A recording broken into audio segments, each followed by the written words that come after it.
ओम नमो भगवते वासुदेवाय नमः। जय श्री राधे कृष्णा।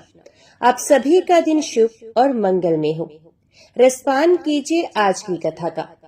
भीष्म जी ने पुरुषत्व जी से पूछा, हे ब्राह्मण, हव्य और कव्य का दान मनुष्यों को किस प्रकार करना चाहिए? पितृलोक में उन्हें कौन ग्रहण करते हैं? यदि इस मृत्यु लोक में ब्राह्मण श्राद्ध के अन्न को खा जाते हैं अथवा अग्नि में उसका हवन कर दिया जाता है, तो शुभ और अशुभ योनियों में पड़े हुए प्रेत उस अन्न को कैसे खाते हैं? उन्हें वे किस प्रकार मिल पाता है? पुरुषत्व जी बोले, राजन, पिता वसु के, पिता महारुद्र के तथा परपिता महाआदित्य के स्वरूप हैं। ऐसी वेद की श्रुति है। पितरों के नाम और गोत्र ही उनके पास हव्य और कव्य पहुंचाने वाले हैं। मंत्र की शक्ति तथा हृदय की भक्ति से श्राद्ध का सारा भाग पितरों को प्राप्त होता है। अग्निश्वात आदि दिव्य पितर पिता पितामह आदि के अधिपति हैं। वे ही उनके पास श्राद्ध का अन्न पहुंचाने की व्यवस्था करते हैं। पितरों में से जो लोग कहीं जन्म ग्रहण कर लेते हैं, उनके भी कुछ न कुछ नाम, गोत्र तथा देश आदि तो होते ही हैं। दिव्य पितरों को उनका ज्ञान होता है और वे उसी पते पर सभी वस्तुएं पहुंचा देते हैं। अतः ये भेंट पूजा आदि के रूप में दिया हुआ सब सामान प्राणियों के पास पहुंचकर उन्हें तृप्त करता है।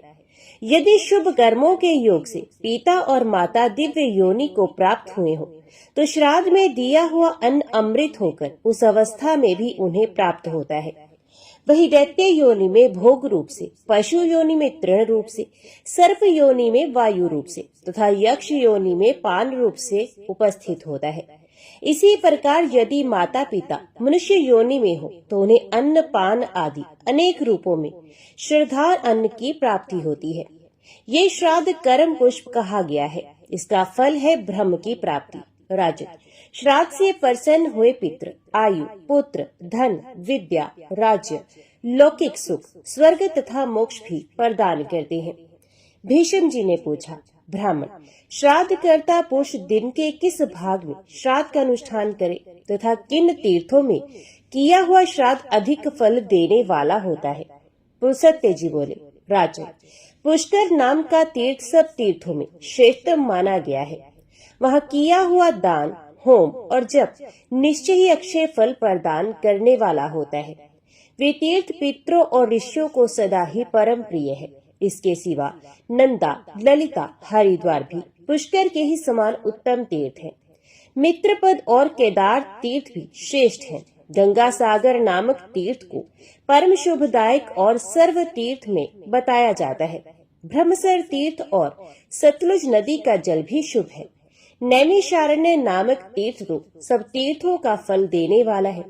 वहाँ गोमती में गंगा का सनातन स्रोत प्रकट हुआ है। नैमिषारण्य में भगवान यज्ञवराह और देवादिदेव शूल पाणी विराजते हैं। जहाँ सोने का दान दिया जाता है, वह महादेव जी की 18 भुजा वाली मूर्ति है।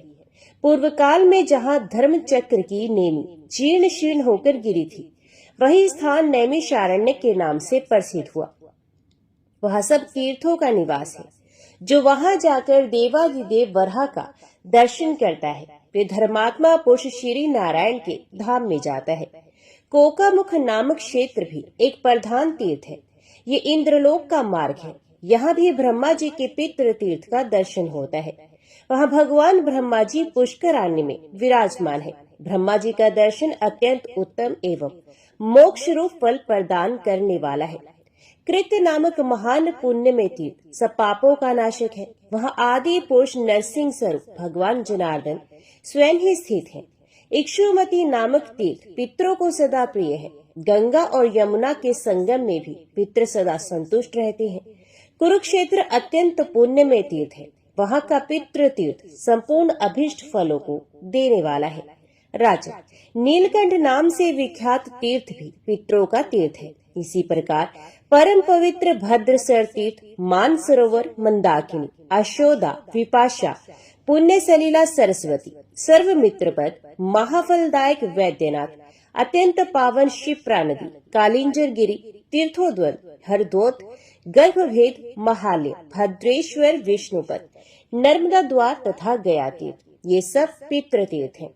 महर्षियों का कथन है कि इन तीर्थों में पिंडदान करने से समान फल की प्राप्ति होती है। ये स्मरण करने मात्र से लोगों के सारे पाप हर लेते हैं। फिर जो इनमें पिंडदान करते हैं उनकी तो बात ही क्या है। ओंकार तीर्थ, कावेरी नदी, कपिला का जल, चंडवेगा नदी में मिली हुई नदियों के संगम तथा अमरकंटक, ये सब तीर्थ अमर तीर्थ हैं। अमरकंटक में किए हुए स्नान आदि पुण्य कार्य कुरुक्षेत्र की अपेक्षा 10 गुना उत्तम फल देने वाले हैं। विख्यात शुक्ल तीर्थ एवं उत्तम सोमेश्वर तीर्थ अत्यंत पवित्र और संपूर्ण व्याधियों को हरने वाले हैं। वह श्राद्ध करने, दान देने तथा होम, स्वाध्याय, जप और निवास करने से अन्य तीर्थों की अपेक्षा कोटि गुना अधिक फल होता है। इनके अतिरिक्त एक कायावरोहण नामक तीर्थ है, जहाँ किसी ब्राह्मण के उत्तम भवन में देवाधिदेव त्रिशूलधारी भगवान शंकर का तेजस्वी अवतार हुआ था, इसलिए वह स्थान परम पुण्य में तीर्थ बन गया। चरमवती नदी, शूलतापी, पयोषणी संगम, महोषधि, चारणा, नाग तीर्थ परवर्तिनी, पुण्य सलिला, महावेणा नदी, महाशाल तीर्थ, गोमती, वरुणा, अग्नि तीर्थ, भैरव तीर्थ, भृगु तीर्थ, गौरी तीर्थ, विनायक तीर्थ, वस्त्रेश्वर तीर्थ, पापहर तीर्थ, पावन सलिला, वेत्रवती, बेतवा नदी, महारुद्र तीर्थ, महालिंग तीर्थ, दशारना, महानदी, शत्रुद्रा, शताहा, पितृपदपुर, अंगारवाहिका नदी, शोण और घरगर नाम वाले 2 नद, परम पावन कालिका नदी और शुभदायिनी पितरा नदी, ये समस्त पितृ तीर्थ स्नान और दान के लिए उत्तम माने गए हैं। इन तीर्थों में जो पिंड आदि दिया जाता है अनंत फल देने वाला माना गया है।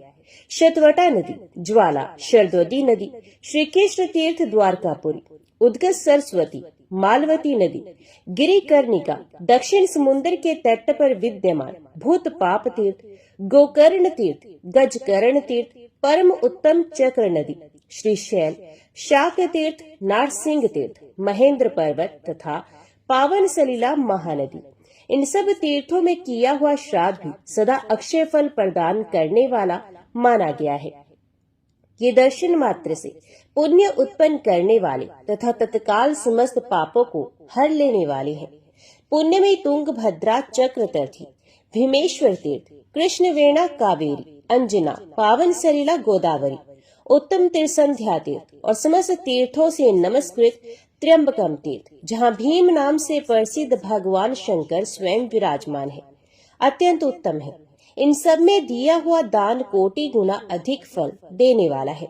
इनके स्मरण करने मात्र से पापों के सैकड़ों टुकड़े हो जाते हैं। परम पावन श्रीपर्णा नदी, अत्यंत उत्तम व्यास तीर्थ, मत्स्य नदी, राका, शिवधारा, विख्यात भव तीर्थ, सनातन पुण्य तीर्थ, पुण्य में रामेश्वर तीर्थ, वेणायु, अमलपुर, प्रसिद्ध मंगल तीर्थ, आत्मदर्श तीर्थ, अलंबु तीर्थ, वत्स वार्तेश्वरी तीर्थ, गोकामुख तीर्थ, गोवर्धन, हरिश्चंद्र, पुरुषचंद्र, पृथुदुख, सहस्राक्ष, हिरण्याक्ष, कदली नदी, नामधेय तीर्थ, सौमित्रे संगम तीर्थ, इंद्रनील, महाना तथा प्रिय मेलक, ये भी श्राद्ध के लिए अत्यंत उत्तम माने गए हैं। इनमें संपूर्ण देवताओं का निवास बताया जाता है। इन सब में दिया हुआ दान कोटि गुना अधिक फल देने वाला होता है। पावन नदी वाहुदा, शुभकारी सिद्धवट, पाशुपत तीर्थ, पर्यटिका नदी, इन सब में किया हुआ श्राद्ध भी 100 करोड़ गुना फल देता है। इसी प्रकार पंच तीर्थ और गोदावरी नदी भी पवित्र तीर्थ है। गोदावरी दक्षिणी वाहिनी नदी है, उसके तट पर हजारों शिवलिंग है। वहीं जामदग्नि तीर्थ और उत्तम मोदायतन तीर्थ है, जहाँ गोदावरी नदी प्रतीक के भय से सदा प्रवाहित होती रहती है। इसके सिवा हव्य कव्य नाम का भी तीर्थ है। वहाँ किए हुए श्राद्ध, होम और दान 100 करोड़ गुना अधिक फल देने वाले होते हैं। सहस्त्रलिंग और राघवेश्वर नामक तीर्थ का महात्म्य भी ऐसा है। वहाँ किया हुआ श्राद्ध अनंत गुना फल देता है।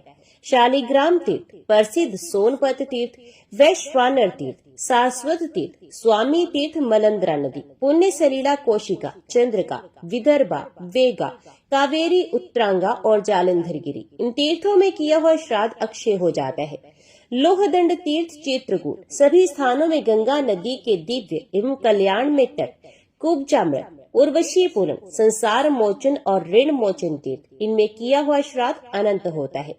अट्टाहस तीर्थ, गौतमेश्वर तीर्थ, वशिष्ठ तीर्थ, भाट तीर्थ, ब्रह्मावर्त, कुशाव्रत, हंस तीर्थ, प्रसिद्ध पिंडाकार तीर्थ, शंखोद्धार तीर्थ, भांडेश्वर तीर्थ, बिल्व तीर्थ, नील पर्वत, सब तीर्थों का राजा धीराज बद्री तीर्थ, वसुधा तीर्थ, राम तीर्थ, जयंती, विजय तथा शुक्ल तीर्थ। इनमें पिंडदान करने वाले पुरुष परम पद को प्राप्त होते हैं। मात्र ग्रह तीर्थ, करवीरपुर तथा सब तीर्थों का स्वामी सप्त गोदावरी नामक तीर्थ भी अत्यंत पावन है। जिन्हें अनंत फल प्राप्त करने की इच्छा हो, उन पुरुषों को इन तीर्थों में पिंडदान अवश्य करना चाहिए। मगध देश में गया नाम की पुरी तथा राजगृह नामक वन पावन तीर्थ है। वहीं च्यवन मुनि का आश्रम, पुनपुन नदी और विश्व आराधन तीर्थ, ये सभी पुण्यमय स्थान है। राजेंद्र, लोगों में ये किंवदंती प्रचलित है कि एक समय सब मनुष्य यही कहते हुए तीर्थों और मंदिरों में आए थे कि क्या हमारे कुल में कोई ऐसा पुत्र उत्पन्न होगा जो गया की यात्रा करेगा, जो वहां जाएगा, वे 7 पीढ़ी तक के पूर्वजों को और 7 पीढ़ी तक की होने वाली संतानों को तार देगा। मातामह आदि के संबंध में भी ये सनातन श्रुति चिरकाल से प्रसिद्ध है। वे कहते हैं कि हमारे वंश में एक भी ऐसा पुत्र होगा जो अपने पितरों की हड्डियों को ले जाकर गंगा में डाले, 7-8 तीलों से भी जलांजलि दे तथा पुष्करान्य, नैमिषारण्य और धर्मान्य में पहुंचकर भक्ति पूर्वक श्राद्ध एवं पिंडदान करे। गया क्षेत्र के भीतर जो धर्म पृष्ठ, ब्रह्मसर तथा गया शीर्षवट नामक तीर्थों में पितरों को पिंडदान किया जाता है, वे अक्षय होता है। जो घर पर श्राद्ध करके गया तीर्थ की यात्रा करता है, वे मार्ग में पैर रखते ही नरक में पड़े हुए पितरों को तुरंत स्वर्ग में पहुंचा देता है। उसके कुल में कोई प्रेत नहीं होता। गया में पिंडदान के प्रभाव से प्रेत तब से छुटकारा मिलता है। गया में एक मुनि थे जो अपने दोनों हाथों के अग्रभाग में भरा हुआ ताम्र पात्र लेकर आमों की जड़ में पानी देते थे। इसमें आमों की सिंचाई भी होती थी और उनके पितर भी तृप्त होते थे। इस प्रकार एक ही क्रिया 2 प्रयोजनों को सिद्ध करने वाली हुई। गया में पिंडदान से बढ़कर दूसरा कोई दान नहीं, क्योंकि वहाँ एक ही पिंड देने से पितर तृप्त होकर मोक्ष को प्राप्त होते हैं। कोई कोई मुनीश्वर अन्नदान को श्रेष्ठ बताते हैं तो कोई वस्त्र दान को उत्तम कहते हैं। वस्तुत गया के उत्तम तीर्थों में मनुष्य जो कुछ भी दान करते हैं वे धर्म का हेतु और श्रेष्ठ कहा गया है।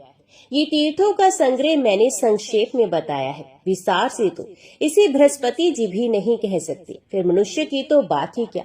सत्य तीर्थ है, दया तीर्थ है और इंद्रियों का निग्रह भी तीर्थ है। मनोनिग्रह को भी तीर्थ कहा गया। सवेरे 3 मुहूर्त 6 घड़ी तक प्रातः काल रहता है। उसके बाद 3 मुहूर्त तक का समय संगम कहलाता है। तत्पश्चात 3 मुहूर्त तक मध्याह्न होता है। उसके बाद उतने ही समय तक अपराह्न रहता है। फिर 3 मुहूर्त तक साहान्य होता है। साहान्य काल में श्राद्ध नहीं करना चाहिए क्योंकि वे राक्षसी वेला है, अतः सभी कर्मों के लिए निंदित है। दिन के 15 मुहूर्त बताए गए हैं। उनमें 8वां मुहूर्त जो दोपहर के बाद पड़ता है कुतुब कहलाता है। उस समय से धीरे धीरे सूर्य का तप मंद पड़ता है। वे अनंत फल देने वाला काल है। उसी में श्राद्ध का आरंभ उत्तम माना जाता है। खड्ग पात्र कुतुब, नेपाल देश के कंबल, स्वर्ण, कुश, तिल, गो तथा 8वां दोहित्र, पुत्री का पुत्र, ये कुत्सित अर्थात पाप को संताप देने वाले हैं। इसलिए इन 8 को कुतुब कहते हैं। कुतुब मुहूर्त के बाद 4 मुहूर्त तक अर्थात कुल 5 मुहूर्त स्वधावाचन श्राद्ध के लिए उत्तम काल है। कुश और काले तिल भगवान श्री विष्णु के शरीर से उत्पन्न हुए हैं। मनीषी पुरुषों ने श्राद्ध का लक्षण और काल इसी प्रकार बताया है। तीर्थवासियों को तीर्थ के जल में प्रवेश करके पितरों के लिए तिल और जल की अंजलि देनी चाहिए। एक हाथ में कुश लेकर घर में श्राद्ध करना चाहिए। ये तीर्थ श्राद्ध का विवरण पुण्यदायक, पवित्र, आयु बढ़ाने वाला तथा समस्त पापों का निवारण करने वाला है। इसे स्वयं ब्रह्मा जी ने अपने श्रीमुख से कहा है। तीर्थवासियों को श्राद्ध के समय इस अध्याय का पाठ अवश्य करना चाहिए। ये सब पापों की शांति का साधन और दरिद्रता का नाशक है। भीष्म जी ने पूछा, समस्त शास्त्रों के ज्ञाता पुलस्त्य जी, चंद्रवंश की उत्पत्ति कैसे हुई? उस वंश में कौन कौन से राजा अपनी कीर्ति का विस्तार करने वाले हुए? सत्य जी ने कहा, राजन, पूर्व काल में ब्रह्मा जी ने महर्षि अत्रि को सृष्टि के लिए आज्ञा दी। तब उन्होंने सृष्टि की शक्ति प्राप्त करने के लिए अनुत्तर नाम का तप किया। वे अपने मन और इंद्रियों के संयम में तत्पर होकर परम आनंद में ब्रह्म का चिंतन करने लगे। एक दिन महर्षि के नेत्रों से कुछ जल की बूंदें टपकने लगी, जो अपने प्रकाश से संपूर्ण चराचर जगत को प्रकाशित कर रही थी। दिशाओं की अधिष्ठात्री देवियों ने स्त्री रूप में आकर पुत्र पाने की इच्छा से उस जल को ग्रहण कर लिया। उनके उदर में वे जल गर्भ रूप से स्थित हुआ। दिशाएं उसे धारण करने में असमर्थ हो गई, अतः उन्होंने उस गर्भ को त्याग दिया। तो ब्रह्मा जी ने उनके छोड़े हुए गर्भ को एकत्रित करके उसे एक तरुण पुरुष के रूप में प्रकट किया, जो सब प्रकार के आयुधों को धारण करने वाला था। फिर वे उस तरुण पुरुष को देव शक्ति संपन्न सहस्र नामक रथ पर बिठाकर अपने लोक में ले गए। तब ब्रह्म ऋषियों ने कहा, ये हमारे स्वामी है। तदंतर ऋषि, देवता, गंधर्व और अप्सराएं उनकी स्तुति करने लगी। उस समय उनका तेज बहुत बढ़ गया। उस तेज के विस्तार से इस पृथ्वी पर दिव्य औषधियां उत्पन्न हुई। इसी से चंद्रमा औषधियों के स्वामी हुए तथा द्विजों में भी उनकी गणना हुई। वे शुक्ल पक्ष में बढ़ते और कृष्ण पक्ष में सदा क्षीण होते रहती हैं। कुछ काल के बाद प्रचेताओं के पुत्र प्रजापति दक्ष ने अपनी 27 कन्याएं, जो रूप और लावण्य से युक्त तथा अत्यंत तेजस्विनी थी, चंद्रमा को पत्नी रूप में अर्पण की। तत्पश्चात चंद्रमा ने केवल श्री विष्णु के ध्यान में तत्पर होकर चिरकाल तक बड़ी भारी तपस्या की। इससे प्रसन्न होकर परमात्मा श्री नारायण देव ने उनसे वर मांगने को कहा। तब चंद्रमा ने ये वर मांगा, मैं इंद्रलोक में राजसूय यज्ञ करूंगा। उसमें आपके साथ ही संपूर्ण देवता मेरे मंदिर में प्रत्यक्ष प्रकट होकर यज्ञ भाग ग्रहण करेंगे। शूलधारी भगवान श्री शंकर मेरे यज्ञ की रक्षा करें। तथास्तु कहकर भगवान श्री विष्णु ने स्वयं ही राजसूय यज्ञ का समारोह किया। उसमें अत्रि होता, भृगु अदरवयु और ब्रह्मा जी उद्गाता हुए। साक्षात भगवान श्री हरि ब्रह्मा बनकर यज्ञ के दृष्टा हुए तथा संपूर्ण देवताओं ने सदस्य का काम संभाला। यज्ञ पूर्ण होने पर चंद्रमा को दुर्लभ ऐश्वर्य मिला और वे अपनी तपस्या के प्रभाव से सातों लोकों के स्वामी हुए। चंद्रमा से बुध की उत्पत्ति हुई। ब्रह्म ऋषियों के साथ ब्रह्मा जी ने बुध को भूमंडल के राज्य पर अभिषिक्त करके उन्हें ग्रहों की समानता प्रदान की। बुध ने ईला के गर्भ से एक धर्मात्मा पुत्र उत्पन्न किया, जिसने 100 से भी अधिक अश्वमेध यज्ञों का अनुष्ठान किया। वे पूर्वा के नाम से विख्यात हुआ। संपूर्ण जगत के लोगों ने उसके सामने मस्तक झुकाया। पूर्वा ने हिमालय के रमणीक शिखर पर ब्रह्मा जी की आराधना करके लोकेश्वर का पद प्राप्त किया। वे सातों द्वीपों के स्वामी हुए।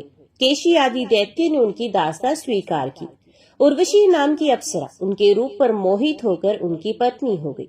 राजा पूर्वा संपूर्ण लोक के हितैषी राजा थे। उन्होंने सातों द्वीपों, वन, पर्वत और काननों सहित समस्त भूमंडल का धर्म पूर्वक पालन किया। उर्वशी ने पूर्वा के वीरे से 8 पुत्रों को जन्म दिया। उनके नाम है आयु, दृढ़ायु, वशायु, धनायु, वृत्तिमान, वसु, दिविजात और सुबाहु।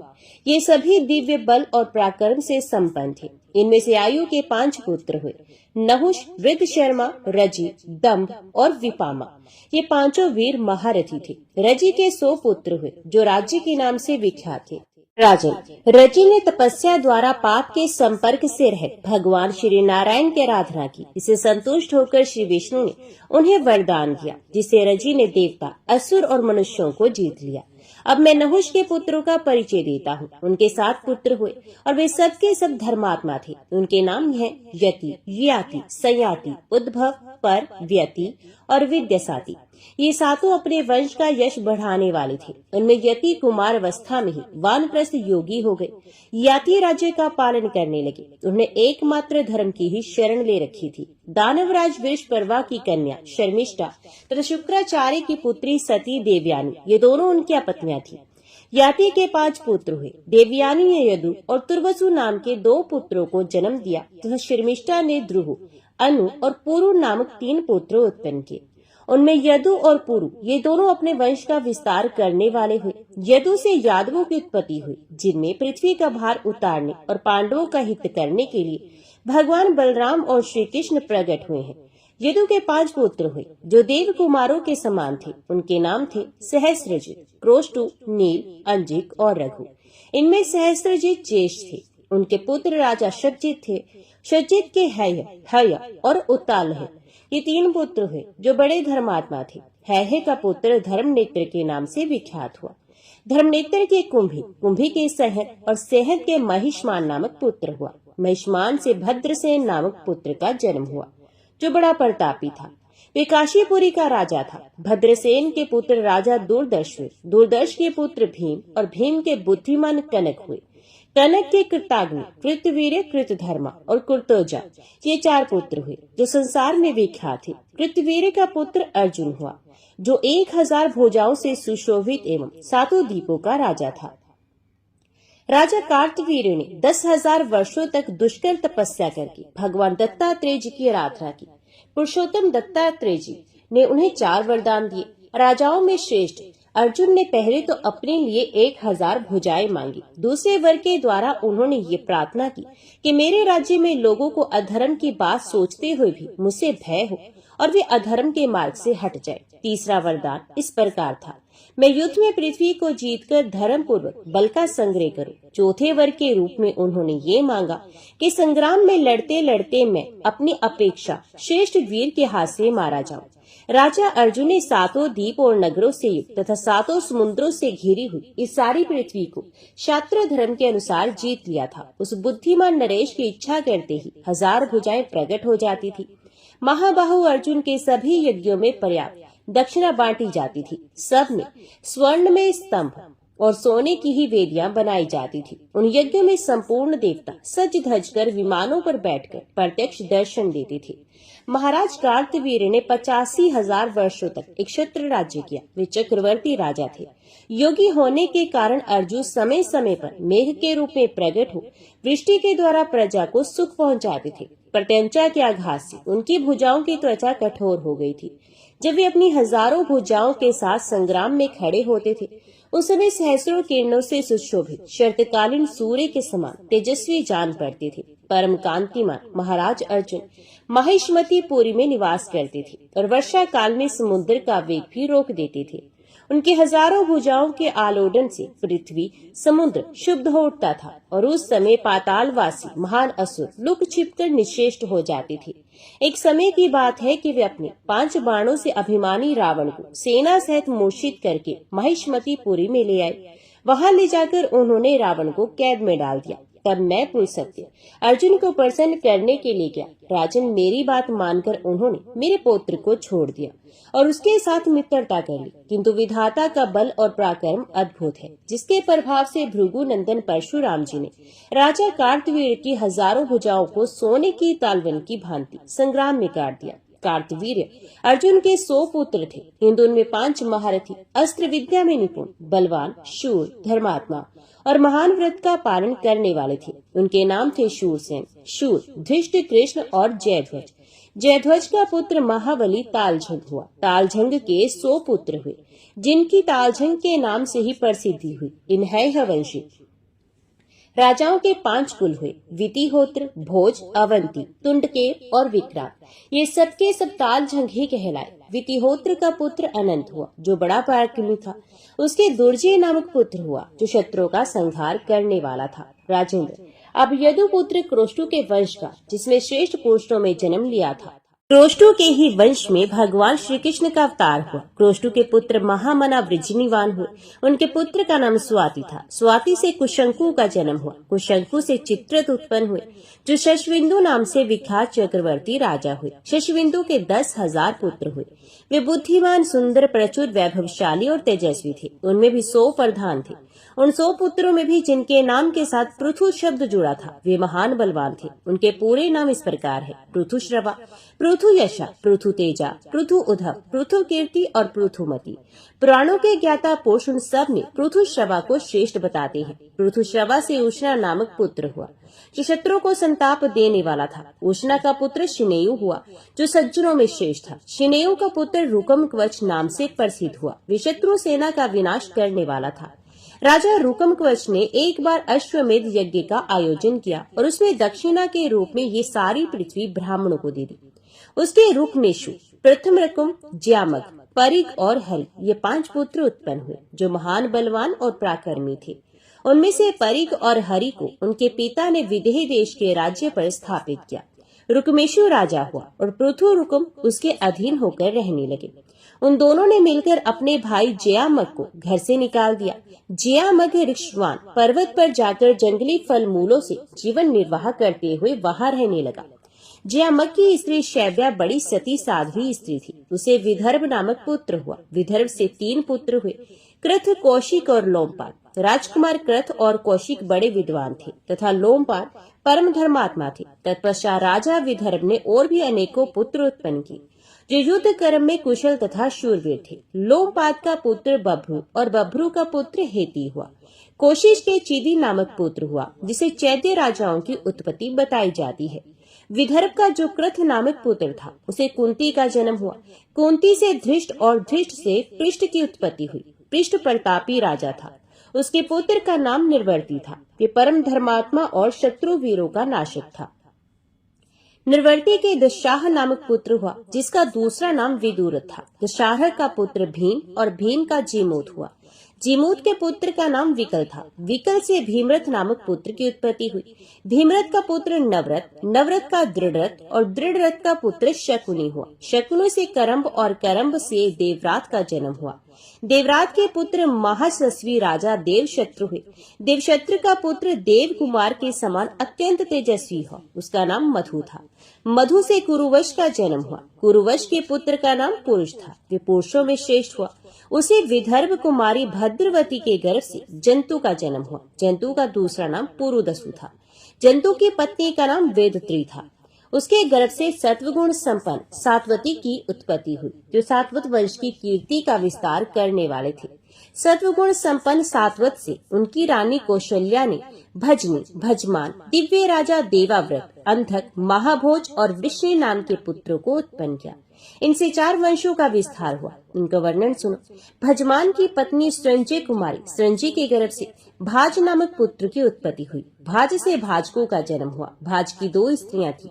उन दोनों ने बहुत से पुत्र उत्पन्न किए। उनके नाम है विनय, करुण और वृष्णि। इनमें वृष्णि शत्रु के नगरों पर विजय पाने वाले थे। भाज और उनके पुत्र सभी भाजक नाम से प्रसिद्ध हुए क्योंकि भजमान से इनकी उत्पत्ति हुई थी। देवाव्रत से बभ्रू नामक पुत्र का जन्म हुआ जो सभी उत्तम गुणों से संपन्न था।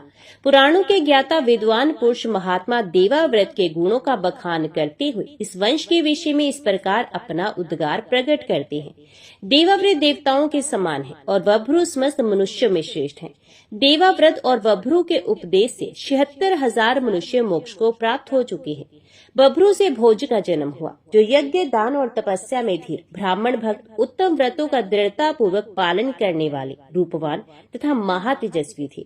शरकांत की कन्या मृतकावती भोज की पत्नी हुई। उसने भोज से कुकुर, भजमान, समीप और बलभरिश ये 4 पुत्र उत्पन्न किए। कुकुर के पुत्र धृष्णु, धृष्णु के धृति, धृति के कपोतरोमा, कपोतरोमा के नैमिति, नैमिति के सुसुतु और सुसुतु के पुत्र नरी हुई। नरी बड़े विद्वान थे। उनका दूसरा नाम चंदनोदक दुधम्बी बताया जाता है। उनसे अभिजित और अभिजित से पुनर्वसु नामक पुत्र उत्पन्न हुआ। शत्रु विजय पुनर्वसु से 2 संतानें हुई, एक पुत्र और एक कन्या। पुत्र का नाम आहुक था, कन्या का नाम आहुकी। भोज वंश में कोई सत्यवादी, तेजहीन, यज्ञ न करने वाला, 1000 से कम दान करने वाला और अपवित्र और मूर्ख नहीं था। भोज से बढ़कर कोई हुआ ही नहीं। ये भोज वंश आहुक तक आकर समाप्त हो गया। आहुक ने अपनी बहन आहुकी का ब्याह अवंती देश में किया था। आहुक की एक पुत्री भी थी जिसने 2 पुत्र उत्पन्न किए। उनके नाम है देवक और उग्रसेन। वे दोनों देव कुमारों के समान तेजस्वी हैं। देवक के 4 पुत्र हुए जो देवताओं के समान सुंदर और वीर हैं। उनके नाम है देववान, उपदेव, सुदेव और देवरक्षक। उनके 7 बहनें थी जिनका विवाह देवक ने वसुदेव जी के साथ किया। उन 7 के नाम इस प्रकार है: देवकी, श्रुदेवा, यशोदा, श्रुति, श्रवा, श्रीदेवा, उपदेवा और सुरूपा।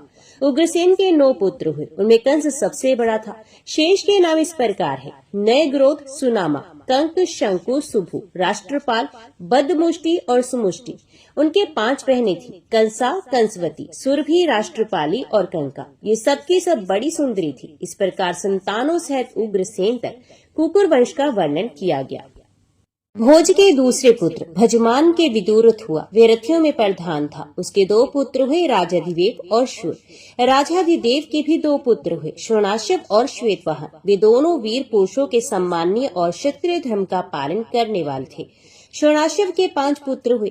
वे सभी शूरवीर और युद्ध कर्म में कुशल थे। उनके नाम है शमी, गदचर्मा, निमोरत, चक्रजीत और शुचि। शमी के पुत्र प्रतिशत्र, प्रतिशत्र के भोज और भोज के ऋदिक हुए। ऋदि के 10 पुत्र हुए जो भयानक पराक्रम दिखाने वाले थे। उनमें कृतवर्मा सबसे बड़ा था। उससे छोटे का नाम शतधन्मा, देवहार, सुभानु, भीषण, महाबल, अजात, विजात, कारक और क्रमभक हैं। देवाहर का पुत्र कंबल भरिश हुआ। वे विद्वान पुरुष था। उसके 2 पुत्र हुए, समोजा और असमोजा। अजात के पुत्र से भी समोजा नाम के 2 पुत्र उत्पन्न हुए। समोजा के 3 हुए जो परम धार्मिक और पराक्रमी थे। उनके नाम है सुदृश, सुरांश और कृष्ण। सातवत के कनिष्ठ पुत्र वृष्णि के वंश में अनमित्र नाम के प्रसिद्ध राजा हो गए हैं। वे अपने पिता के कनिष्ठ पुत्र थे। उनसे शीनी नामक पुत्र उत्पन्न हुआ। अनमित्र से वृष्णवीर युधाजित का भी जन्म हुआ। उनके सिवा 2 वीर पुत्र और हुए जो ऋषभ और ऋत के नाम से विख्यात हुए। उनमें से ऋषभ ने काशीराज की पुत्री को पत्नी के रूप में ग्रहण किया। उसे जयंत की उत्पत्ति हुई। जयंत ने जयंती नाम की सुंदरी भार्या के साथ विवाह किया। उसके गर्भ से एक सुंदर पुत्र उत्पन्न हुआ जो सदा यज्ञ करने वाला, अत्यंत धैर्यवान, शास्त्रज्ञ और अतिथियों का प्रेमी था।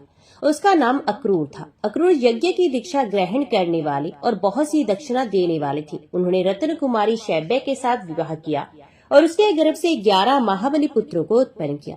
अक्रूर ने पुनः शूरसेना नाम की पत्नी के गर्भ से देववान और उपदेव नामक 2 और पुत्रों को जन्म दिया। इसी प्रकार उन्होंने अश्विनी नाम की पत्नी से भी कई पुत्र उत्पन्न किए। विदुरथ की पत्नी ऐश्वर्की के मिठुष नामक पुत्र को जन्म दिया। उनका दूसरा नाम शूर भी था। शूर ने भोजा के गर्भ से 10 पुत्र उत्पन्न किए। उनमें आनक दुधम्बी नाम से प्रसिद्ध महाबाहु वसुदेव ज्येष्ठ थे। उनके सिवा शेष पुत्रों के नाम इस प्रकार हैं: देवभाग, देवश्रवा, अनाधृष्टि, कुनि, नंदी, सुकरदशा, श्याम, समीडु और शंसन्यु। शूर से 5 सुंदरी कन्याएं भी उत्पन्न हुई जिनके नाम है श्रुत कीर्ति, पृथा, श्रुत देवी, श्रुत श्रवा और राजाली देवी। ये 5 वीर पुत्रों की जननी थी। श्रुदेवी का विवाह वृद्ध नामक राजा के साथ हुआ। उसके कारुष नामक पुत्र उत्पन्न हुआ। श्रुत कीर्ति ने कैकेयी नरेश के अंश से संतधरण को जन्म दिया। श्रुत श्रवा चेदिराज की पत्नी थी। उसके गर्भ से शिशुपाल का जन्म हुआ। राजादी देवी के गर्भ से धर्म की भार्या अभिमर्दिता ने जन्म ग्रहण किया। शूर की राजा कुंती भोज के साथ मैत्री थी, अतः उन्होंने अपनी कन्या प्रथा को उन्हें गोद दे दिया। इस प्रकार वसुदेव की बहन प्रथा कुंती भोज की कन्या होने के कारण कुंती के नाम से प्रसिद्ध हुई। कुंती भोज ने महाराज पांडु के साथ कुंती का विवाह किया। कुंती से 3 पुत्र उत्पन्न हुए: युधिष्ठिर, भीमसेन और अर्जुन। अर्जुन इंद्र के समान पराक्रमी है। वे देवताओं के कार्य सिद्ध करने वाले, संपूर्ण दानवों के नाशक तथा इंद्र के लिए भी अवध्य हैं। उन्होंने दानवों का संहार किया है। पांडु की दूसरी पत्नी माद्री के गर्भ से 2 पुत्रों की उत्पत्ति सुनी गई है जो नकुल और सहदेव नाम से प्रसिद्ध है। वे दोनों रूपवान और सत्वगुणी हैं। वसुदेव जी की दूसरी पत्नी रोहिणी ने, जो पुरुवंश की कन्या है, ज्येष्ठ पुत्र के रूप में बलराम को उत्पन्न किया। तत्पश्चात उनके गर्भ से रण प्रेमी सारण, दुर्धर, दमन और लंबी ठोड़ी वाले पिंडारक उत्पन्न हुए। वसुदेव जी की पत्नी जो देवकी देवी हैं, उनके गर्भ से पहले तो महाबाहु प्रजापति के अंशभूत बालक उत्पन्न हुए। फिर कंस के द्वारा उनके मारे जाने पर श्री कृष्ण का अवतार हुआ। विजय, रोचमान, वर्धमान और देवल, ये सभी महात्मा उपदेवी के गर्भ से उत्पन्न हुए हैं। श्रुत देवी ने महाभाग गवेषण को जन्म दिया जो संग्राम में पराजित होने वाली नहीं थी। अब श्री कृष्ण के प्रादुर्भाव की कथा कही जाती है। जो श्री कृष्ण के जन्म और वृद्धि की कथा का प्रतिदिन पाठ या श्रवण करता है वे सब पापों से मुक्त हो जाता है। पूर्व काल में जो प्रजाओं के स्वामी थे वे ही महादेव श्री कृष्ण लीला के लिए इस समय मनुष्य में अवतीर्ण हुए हैं। पूर्व जन्म में देवकी और वसुदेव जी ने तपस्या की थी। उसी के प्रभाव से वसुदेव जी के द्वारा देवकी के गर्भ से भगवान का प्रादुर्भाव हुआ। उस समय उनके नेत्र कमल के समान शोभा पा रहे थे। उनके 4 भुजाएं थी। उनका दिव्य रूप मनुष्यों का मन मोहने वाला था। श्रीवत्स से चिन्हित एवं शंख चक्र आदि लक्षणों से युक्त भगवान के दिव्य विग्रह को देखकर वसुदेव जी बोले, प्रभु इस रूप को छिपा लीजिए। मैं कंस से डरा हुआ हूँ, इसलिए ऐसा कहता हूँ। उसने मेरे 6 पुत्रों को, जो देखने में बहुत ही सुंदर थे, मार डाला है। वसुदेव जी की बात सुनकर भगवान ने अपने दिव्य रूप को छिपा लिया। फिर भगवान की आज्ञा लेकर वसुदेव जी उन्हें नंद के घर ले गए और नंदगोप को देकर बोले, आप इस बालक की रक्षा करें, क्योंकि इससे संपूर्ण यादवों का कल्याण होगा। देवकी का ये बालक जब तक कंस का वध नहीं करेगा तब तक इस पृथ्वी पर भार बढ़ाने वाले अमंगल में उपद्रव होते रहेंगे। भूतल पर जितने दुष्ट राजा हैं, उन सबका ये संहार करेगा। ये बालक साक्षात भगवान है। ये भगवान कौरव पांडवों के युद्ध में संपूर्ण क्षत्रियों के एकत्रित होने पर अर्जुन के सारथी का काम करेंगे और पृथ्वी को क्षत्रियहीन करके उसका उपभोग एवं पालन करेंगे और अंत में समस्त यदुवंश की देवलोक में पहुंचाएंगे। भीष्म ने पूछा, ब्राह्मण, ये वसुदेव कौन थे? ये शिष्टनी देवकी देवी कौन थी? तथा ये नंद गोप और उनकी पत्नी महाव्रता यशोदा कौन थी, जिसने बालक रूप में भगवान को जन्म दिया और जिसने उनका पालन पोषण किया? उन दोनों स्त्रियों का परिचय दीजिए। तुलसीते जी बोले, राजन, पुरुष वसुदेव जी कश्यप जी हैं। उनकी प्रिया देवकी अदिति कही गई है। कश्यप ब्रह्मा जी के अंश है और अदिति पृथ्वी का। इसी प्रकार द्रोण नामक वसु ही नंदगोप के नाम से विख्यात हुए हैं तथा उनकी पत्नी धरा यशोदा है। देवी देवकी ने पूर्व जन्म में अजन्मा परमेश्वर से जो कामना की थी, उनकी वे कामना महाभाव श्री कृष्ण ने पूर्ण कर दी। यज्ञ अनुष्ठान बंद हो गया था, धर्म का उच्छेद हो रहा था। ऐसी अवस्था में धर्म की स्थापना और पापी असुरों का संहार करने के लिए भगवान श्री विष्णु वृष्ण कुल में प्रकट हुए हैं। रुक्मणी, सत्यभामा, नगनचित की पुत्री सत्या, सुमित्रा, शैब्या, गांधार राजकुमारी लक्ष्मणा, सुभीमा, मद्र राजकुमारी कौशल्या और विरजा आदि 16,000 देवियां श्री कृष्ण की पत्नियां हैं। रुक्मणी ने 10 पुत्र उत्पन्न किए। वे सभी युद्ध कर्म में कुशल हैं। उनके नाम हैं महाबली, प्रद्युम्न, रणशूर, चारुदेशन, सुचारु, चारुभद्र, सदशव, हरस्व, चारुगुप्त, चारुभद्र, चारुक और चारुहास। इनमें प्रद्युम्न सबसे बड़े और चारुहास सबसे छोटे हैं। रुक्मणी ने एक कन्या को भी जन्म दिया, जिसका नाम चारुमती है। सत्यभामा से भानु, भीमरथ, शरण, रोहित, दीप्तिमान, ताम्रबंध और जालधम ये 7 पुत्र उत्पन्न हुए। इन 7 की एक छोटी बहन भी है। जामवती के पुत्र साम हुए, जो बड़े ही सुंदर हैं। ये 16 शास्त्र के प्रणेता तथा प्रतिमा एवं मंदिर के निर्माता है।